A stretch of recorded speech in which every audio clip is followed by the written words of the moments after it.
So in Young's double slit experiment, you have two slits that cause light interference of a single wavelength of light that can create bright and dark spots on a distant screen. Well, what if you have more than just two slits? Well, you can create what's called a diffraction grating, which is a number of evenly spaced slits. So the same slit separation. So rather than having just two, you might have 1,000 or 10,000. This is called a diffraction grating. And what ends up happening is the interference from thousands, potentially thousands of different slits all work to interfere, creating very sharp interference lines. And when light passes through a diffraction grating, you don't have to use just monochromatic light anymore. If you shine white light through a diffraction grating, different colors will have maxima at different locations. So the angle of the maxima depends on the order number you want, of course, m equals 1, m equals 2, and so on, but also on the wavelength of light. So the equation for a diffraction grating looks identical to the equation for the Young's two-slit experiment.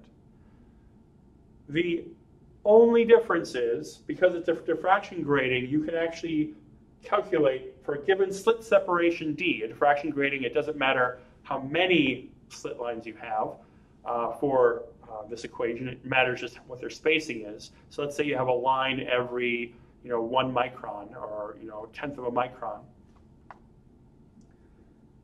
That's the separation between the lines, each individual line, next adjacent line.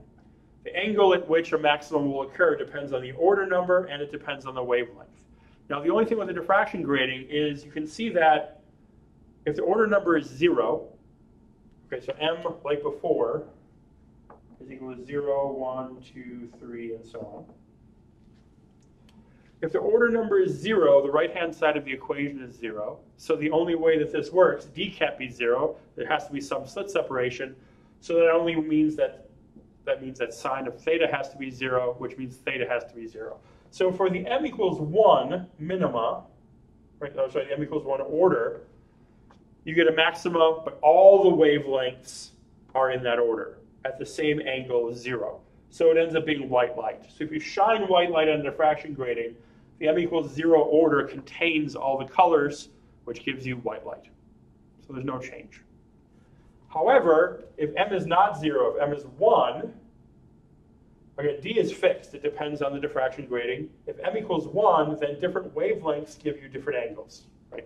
If you change the wavelength theta, then you have to change the angle, sorry, if you change the wavelength lambda, you have to change the angle theta here for the equation to balance.